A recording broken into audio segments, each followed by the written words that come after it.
और शुरुआत करते हैं एक अहम खबर के साथ, जहां जम्मू एनआईए कोर्ट ने 23 आतंकियों के खिलाफ गैर जमानती वारंट जारी किया है। किश्तवाड़ पुलिस ने यह वारंट हासिल किया है। आतंकवादी फिलहाल पीओके से ऑपरेट कर रहे हैं। इसी साल मार्च में भी ये वारंट जारी किया गया था और कुल 23 आतंकियों के खिलाफ एनआईए ने यह वारंट जारी किया है, जो इस वक्त पीओके से ऑपरेट कर रहे हैं और घाटी में अशांति बनाने की कोशिशें उनके द्वारा की जा रही है। जम्मू एनआईए ने यह वारंट जारी किया है, जिसे किश्तवाड़ पुलिस ने हासिल किया। जानकारियों के मुताबिक कुछ ऐसे आतंकी हैं जो फिलहाल पीओके से ऑपरेट कर रहे हैं। आपको यह बता दें कि इस साल मार्च में भी यह वारंट जारी किया गया था। कुल 23 आतंकवादियों को चिन्हित किया गया है जो पीओके से ऑपरेट कर रहे हैं और इनके खिलाफ एनआईए ने यह वारंट जारी किया है। किश्तवाड़ में यहाँ से जो over a period of time 36 individual terrorism join करने के बाद पाकिस्तान चले गए और पाकिस्तान में जब चले गए उसके बाद उनके खिलाफ जो कार्रवाई का माहौल बना और accordingly 2 FIRs were registered here. पहले हमने 13 के अगेंस्ट एनआईए कोर्ट से नॉन अवेलेबल वारंट लिए थे और अब हमने 23 के अगेंस्ट लिए हैं। जो पहली कार्रवाई थी वो भी हमारा यही था कि नॉन अवेलेबल वारंट लेने के बाद we want to arrest them और उनका arrest since they are in Pakistan, तो अकॉर्डिंगली हम इंटरपोल को इन्वॉल्व कर रहे हैं। इसमें हम रेड कार्बन नोटिस की कार्रवाई पहले की है और इन 23 के जो कल हमें वारंट मिले हैं इसके लिए अब हमने प्रोसेस इनिशिएट किया है कि इंटरपोल को through red carbon notice immediately ये वारंट फॉरवर्ड किए जाएं so that we can arrange their presence और इस केस का जब चालान किया जाएगा जुडिशियल डिटर्मिनेशन के लिए उनको वहां हाजिर किया जाए। सर, क्या आपको लगता है कि पाकिस्तान मदद करेगा इनको इंडिया को हैंड ओवर करने में? डेफिनेटली करना चाहिए क्योंकि there is international law as per that Interpol involve करके जब उनको कंपेल किया जाएगा तो दे आर सपोज टू, अगर नहीं करेंगे एक्सपोज तो जरूर होंगे। सर, पुलिस ने प्रॉपर्टी सीजर के लिए भी जो है वो प्रोसेस इनिशिएट किया था, कहां पहुंचा और उसके बारे में क्या डिटेल्स? जो 23 ये इंडिविजुअल्स हैं इनकी प्रॉपर्टी आइडेंटिफाई करने का प्रोसेस चल रहा है। टीम्स बनाई हैं डिस्ट्रिक्ट एडमिनिस्ट्रेशन को रेवेन्यू के 13 के आइडेंटिफाई किया है। अब वो जो प्रोसेस ऑफ अटैचमेंट है जिसमें डायरेक्ट एविडेंसेस हैं वो हम कर रहे हैं और we have pass directions to the IO. Hopefully वो भी जल्दी ही ऑन प्रायोरिटी होगा। कश्मीर के बडगाम में जांच एजेंसी एनआईए ने छापेमार कार्रवाई की है। एजेंसी ने टेरर फंडिंग मामले में कार्रवाई की है। टीम ने जेल में बंद खुर्रम परवेज के दफ्तर पर छापा मारा और दस्तावेज, डिजिटल उपकरण जब्त किए। कुछ कैलेंडर भी जब्त हुए हैं और सूत्रों के अनुसार भविष्य की गतिविधियों की प्लानिंग के दस्तावेज भी जब्त किए गए हैं।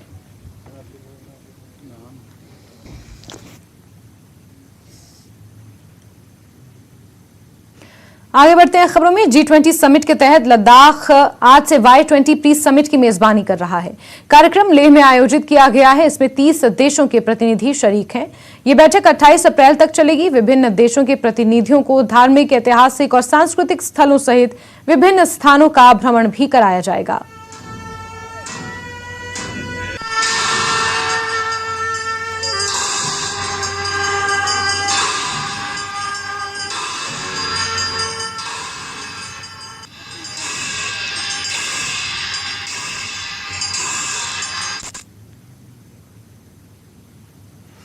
जम्मू में G20 की समीक्षा बैठक हुई। जम्मू कश्मीर प्रशासन द्वारा कार्यक्रम का आयोजन किया गया। उपराज्यपाल मनोज सिन्हा ने इसमें शिरकत की।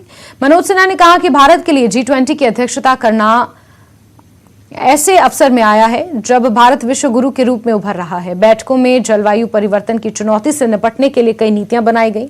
मनोज सिन्हा ने कहा कि प्रधानमंत्री नरेंद्र मोदी पहले ही कह चुके हैं कि जलवायु परिवर्तन की चुनौती से निपटने के लिए पूरी दुनिया को एकजुट होना होगा।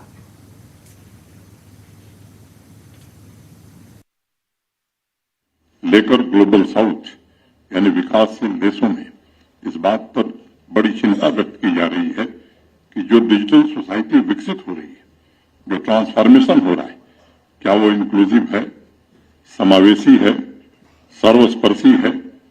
क्या हम भविष्य उन्मुख इंफ्रास्ट्रक्चर निर्मित कर पाए हैं और क्या हम बिजनेस सेक्टर में संस्थागत प्रबंध और व्यवस्थाएं विकसित कर पाए हैं जो अन्य देशों के साथ परस्पर लाभकारी आर्थिक सहयोग बढ़ाने में मदद कर सके? ऐसे तमाम सवाल हैं जो राष्ट्रीय तथा अंतर्राष्ट्रीय स्तर पर भी समानता, परस्पर लाभ एवं शांतिपूर्ण सह अस्तित्व के परिप्रेक्ष्य में लोगों के दिमाग में चल रहे हैं। और जब मैं मैं आपसे इस विषय पर चर्चा कर रहा हूं तो मेरे मन में 17 अप्रैल के अखबार की एक तस्वीर चल रही है, जिसमें कर्नाटक में एक नारियल कोकोनट सेलर अपने मोपेड पर नारियल बेच रहा है और मोपेड के हैंडल पर डिजिटल पेमेंट के लिए QR कोड लटका के रखा है। ये एक नए भारत की उभरती तस्वीर है, जिसने माननीय प्रधानमंत्री जी के नेतृत्व में डिजिटल इंडिया के माध्यम से समावेशी विकास एवं सस्टेनेबल डेवलपमेंट का बहुमुखी ढांचा पूरी दुनिया के सामने प्रस्तुत किया है। चीन के बाद दुनिया की दूसरी सबसे बड़ी इंटरनेट यूजर्स की आबादी भारत में। पिछले वर्ष भारत का real time digital transaction 46.8 billion ये रिकॉर्ड रहा है और दूसरे नंबर पर जो देश था चीन, उससे ठीक हम दोगुने हैं। ये हमारी प्रगति है। नई तकनीक निर्मित करने के लिए नॉलेज का मजबूत आधार, भविष्य की टेक्नोलॉजी के लिए उपयुक्त वातावरण, डिजिटल ट्रांसफॉर्मेशन के लिए भविष्य की तैयारियां, इन 3 पैरामीटर्स पर वर्ल्ड रैंकिंग में आज हमारी पोजीशन बहुत सशक्त हुई है। लेकिन ये सच है कि 140 करोड़ से ज्यादा की आबादी वाले इस विशाल देश में डिजिटल डिवाइड तथा डिजिटल इंफ्रास्ट्रक्चर की चुनौतियां अभी भी हैं। कई बार लोग तुलना करते हैं कि एस्टोनिया का हवाला देते हुए, जिसने बहुत कम समय में डिजिटल डिवाइड को समाप्त कर दिया है। मुझे लगता है कि यह तुलना ठीक नहीं है। भारत की 140 करोड़ आबादी के मुकाबले एस्टोनिया की कुल आबादी जम्मू शहर से भी कम है, महज 14 लाख है। और इसलिए मुझे लगता है कि तुलना करने के बजाय हमें बेस्ट प्रैक्टिसेस के आदान प्रदान द्वारा कार्यक्रमों पर फोकस करना होगा, जो digitally empowered society, knowledge based economy निर्मित करने के लिए डिजिटल एक्सेस, डिजिटल समावेशन और डिजिटल एम्पावरमेंट के अभियान को मजबूती प्रदान करे।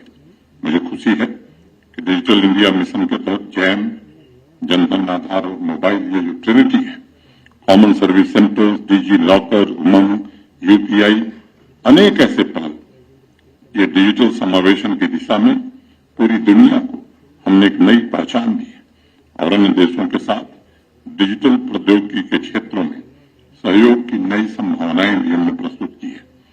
डिजिटल के सार्वजनिक बुनियादी ढांचे के 3 महत्वपूर्ण उदाहरण आधार, कोविन और जेम को भारत ने विश्व के सामने आज प्रस्तुत किया है। और आज जब मैं आपसे बात कर रहा हूं तो इस समय अनेक भारतीय IT कंपनीज विश्व के अलग अलग देशों में वहां के डिजिटल ट्रांसफॉर्मेशन पर काम कर रही है।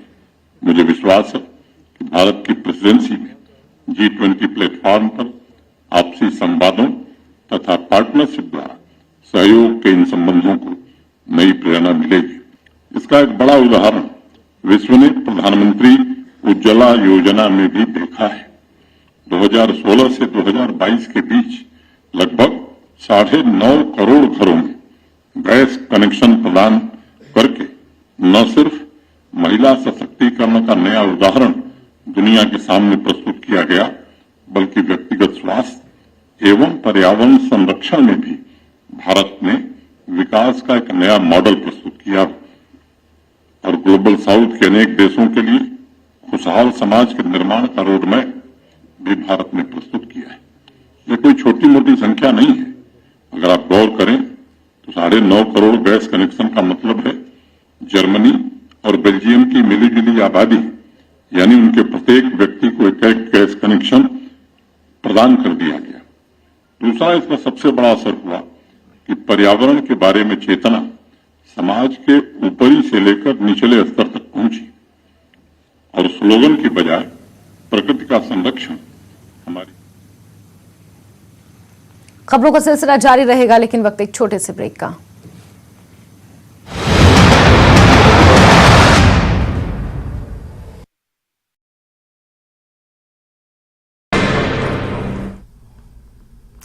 नमस्कार, धारवी रफ्तार भी में आपका बहुत स्वागत करते हैं। मैं हूं आपके साथ हिना जुबैर। शुरुआत करेंगे अहम खबरों के साथ। एलजी मनोज सिन्हा ने सीसीएस में चयनित अभ्यर्थियों के बीच नियुक्ति पत्र बांटे। अधिकारियों को दी सलाह, कहा देश को विकास के पथ पर ले जाने का करें काम, जम्मू कश्मीर के लोगों की आकांक्षाओं को करें पूरा।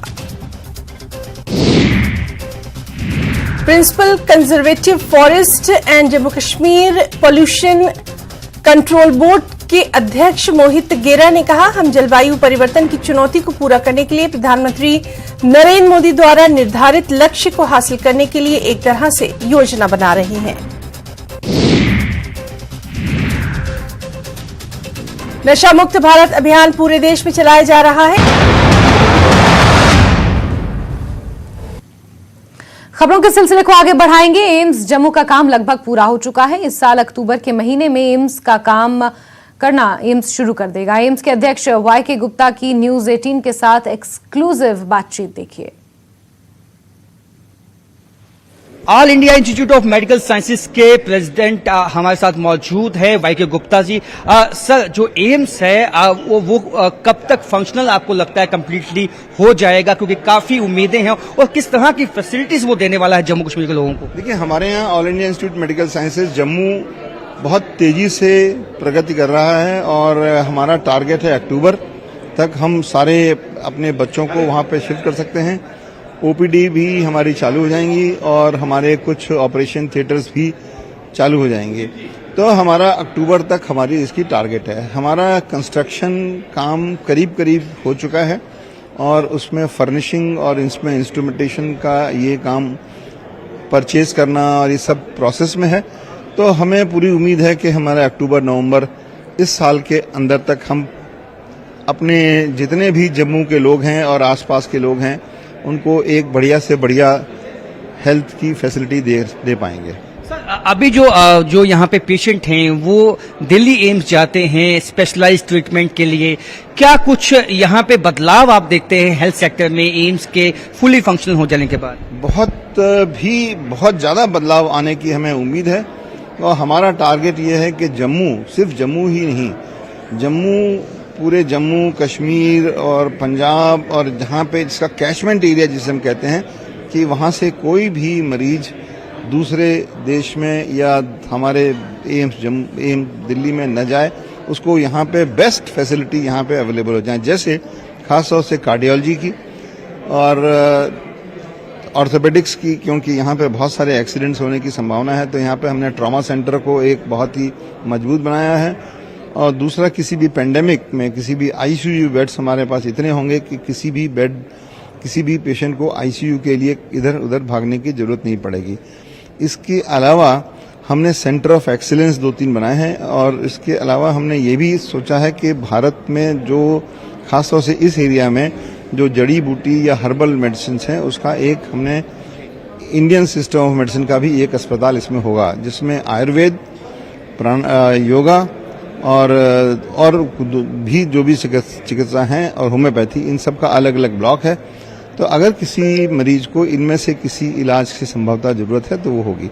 इसके साथ में हमारा एक इंटीग्रेशन का भी है कि मॉडर्न सिस्टम ऑफ मेडिसिन के माध्यम से भी इसमें रिसर्च करी जाए। तो ये एक जो हमारा इंटीग्रेटेड मेडिसिन सिस्टम है, ये होगा इसमें। सर, एक अंतिम सवाल ये होगा, क्योंकि सब जानना चाहते हैं कि इसमें फैकल्टी जो है वो ऑल इंडिया लेवल पे जो है ऑन मेरिट होगी, और जो बाकी जो स्टाफ है क्या एज पर रूल्स वो क्या जम्मू कश्मीर से होगा? देखिए, फैकल्टी तो हमारी कॉम्पिटेंट ही होगी, और वो हमारे जो भी एडवर्टाइजमेंट हैं ऑल इंडिया बेसिस पे हैं, और वो बाहर भी जाते हैं, अब्रॉड से भी, वहाँ से भी लोग एप्लीकेशन आती हैं, और इसलिए इसका ऑल इंडिया करेक्टर होगा जो फैकल्टी का है। उसमें जम्मू वाला भी वही उसको वेटेज मिलेगा, चाहे वो त्रिवेंद्रम वाले को भी वही वेटेज मिलेगा। उसकी सिर्फ एक ही प्रायोरिटी होगी, उसकी कॉम्पिटेंस, उसका बैकग्राउंड। दूसरी चीज जो आपने कहा कि यहाँ पे जो बाकी जो स्टाफ है, जो नॉन टेक्निकल स्टाफ है या टेक्निकल भी सेमी टेक्निकल स्टाफ है, उसमें हम प्रायोरिटी देंगे जम्मू के क्षेत्र के लोगों को, जिससे कि यहाँ पे भी एम्प्लॉयमेंट का एक साधन बढ़े। तो अक्टूबर तक ये फंक्शनल हो जाएगा all India institute of medical sciences, और इससे हेल्थ सेक्टर में एक क्रांति आने की उम्मीद है। कैमरामैन चांद के साथ राजेंद्र, न्यूज 18 जम्मू। चलिए आगे बढ़ेंगे और पाकिस्तान में आर्थिक संकट का व्यापक प्रभाव देखा जा रहा है। आवाम परेशान है, कंपनियों की हालत खराब है, बैंक भी डूब रहे हैं तो निवेशक भी मुश्किलों में घिरे हुए हैं। स्थानीय मीडिया रिपोर्ट्स के दावे के अनुसार पैसे के साथ साथ निवेशकों की जान को भी खतरा है। आर्थिक हालात लचर होने से वहां माफिया शक्तिशाली हो रहे हैं। रिपोर्ट्स में कहा गया है कि पाकिस्तान में कई घोटाले हो रहे हैं और निवेशकों का पैसा डूब रहा है। रिपोर्ट्स में यह भी दावा किया गया है कि पिछले 1 महीने से दर्जनों कश्मीरी निवेशकों को भी निशाना बनाया गया है, लेकिन ना तो पाकिस्तानी और ना ही गिलगिट बाल्टिस्तान और पीओके के अधिकारी इन अपराधियों पर कोई ध्यान दे रहे हैं।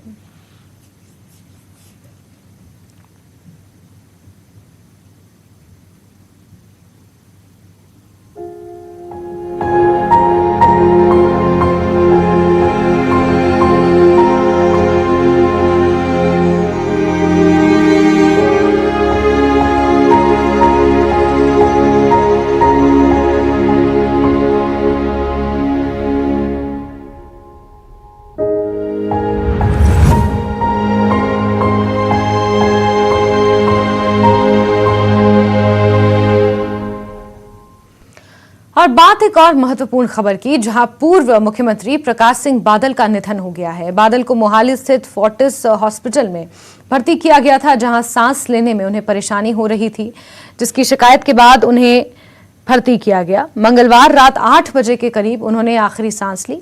पूर्व सीएम प्रकाश सिंह बादल के निधन पर राजनीतिक जगत में शोक की लहर है। प्रकाश सिंह बादल को अंतिम श्रद्धांजलि देने के लिए पीएम मोदी चंडीगढ़ पहुंचे और प्रकाश सिंह बादल को श्रद्धांजलि दी। बठिंडा में प्रकाश सिंह बादल का अंतिम संस्कार किया जाना है। पूर्व मुख्यमंत्री प्रकाश सिंह बादल के निधन पर 26 और 27 अप्रैल को 2 दिनों का राजकीय शोक भी रहेगा। इस दौरान राष्ट्रीय ध्वज आधा झुका रहेगा और तस्वीरें आप देख रहे हैं ये उस वक्त की हैं जब प्रधानमंत्री नरेंद्र मोदी चंडीगढ़ पहुंचे थे, जहां उन्होंने श्रद्धा सुमन अर्पित किए और पूर्व मुख्यमंत्री प्रकाश सिंह बादल को श्रद्धांजलि दी।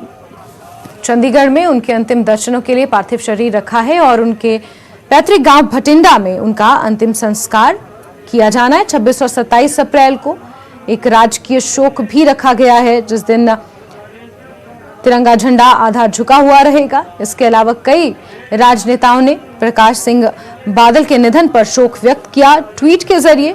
इससे पहले केंद्रीय गृह मंत्री अमित शाह, रक्षा मंत्री राजनाथ सिंह के साथ साथ कई अहम नेता भी ट्वीट के जरिए शोक व्यक्त कर चुके हैं। प्रधानमंत्री नरेंद्र मोदी खुद पहुंचे और शोक सभा में शामिल हुए, उनके परिवार के साथ कुछ देर बैठे, श्रद्धा सुमन अर्पित किए, श्रद्धांजलि अर्पित की। सांस लेने की दिक्कतों के कारण पूर्व मुख्यमंत्री प्रकाश सिंह बादल को मोहाली के फोर्टिस हॉस्पिटल में भर्ती किया गया था, जिसके बाद उनकी सेहत में सुधार ना होता देख उन्हें आईसीयू में शिफ्ट किया गया और मंगलवार देर रात 8 बजे उन्होंने अंतिम सांस ली। 95 साल की उम्र में उन्होंने अंतिम सांस ली। अकाली दल के नेता के तौर पर उनकी एक छवि गढ़ी गई थी। शिरोमणि अकाली दल के अध्यक्ष भी रहे थे। 5 बार से पंजाब के मुख्यमंत्री रहे प्रकाश सिंह बादल का 95 साल की उम्र में निधन हो गया है।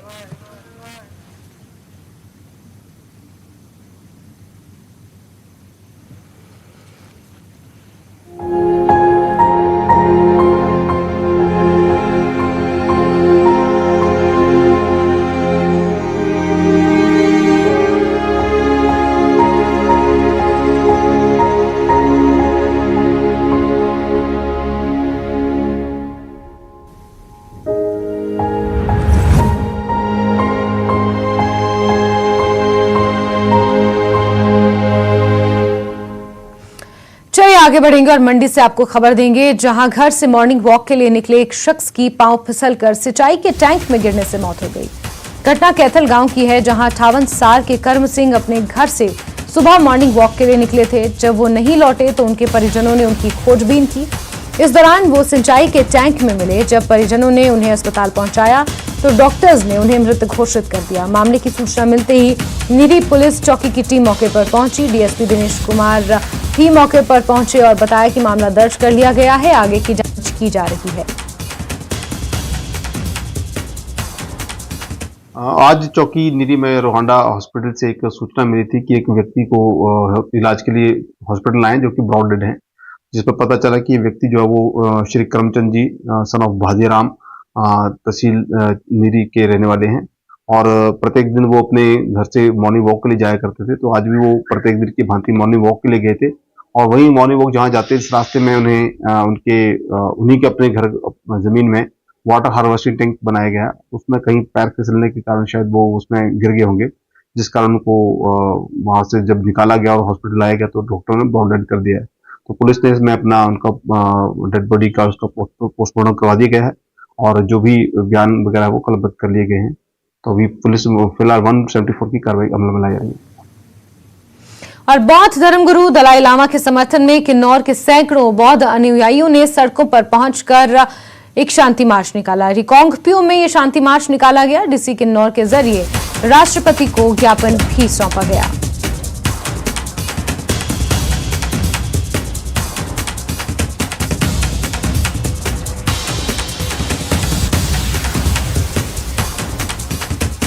तो रिकांगपिओ में शांति मार्च निकाला गया। जिस तरीके से बौद्ध धर्मगुरु दलाई लामा को सोशल मीडिया पर ट्रोल किया गया है, उसी से उनके सैकड़ों अनुयायी नाराज हैं और जगह जगह विरोध प्रदर्शन हो रहे हैं। और आज किन्नौर के रिकांगपिओ में ये शांति मार्च निकाला गया। डीसी के जरिए राष्ट्रपति को उनके अनुयायियों ने ज्ञापन भी सौंपा। दलाई लामा जी के ऊपर जो आरोप लगाए गए हैं उसके लिए हम बहुत ही हर्ट हुए। हमें हमारे फीलिंग्स को बहुत हर्ट हुआ है। इसलिए हम पोंडा गोम्बा से हम बहुत सारे लोग यहाँ पे इसके दलाई लामा जी के साथ खड़े होने के लिए हम मीडिया को अपना क्या बोलते हैं अपनी फीलिंग्स बताने के लिए हम यहाँ सब इकट्ठा हुए हैं। चलिए आगे बढ़ेंगे खबरों में। और शराब के ठेके पर हुड़दंग और मारपीट के बाद आपके एक ठेके पर भजन कीर्तन सुनाई दे रहा है, वो भी एक दिन से नहीं बल्कि पिछले 5 दिनों से। ये भजन गांव में शराब की दुकान खोले जाने के विरोध में हो रहा है।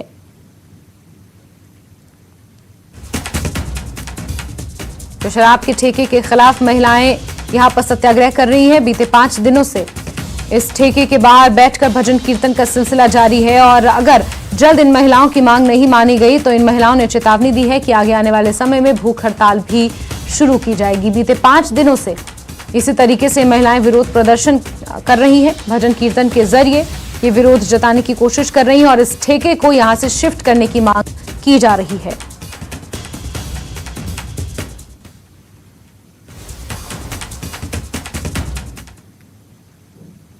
और इसी के साथ बुलेटिन में फिलहाल के लिए बस इतना ही, लेकिन जम्मू कश्मीर, लद्दाख, हिमाचल के साथ साथ देश दुनिया की अहम खबरों के लिए आप जुड़े रहिए न्यूज़ 18 JKLH के साथ। नमस्कार।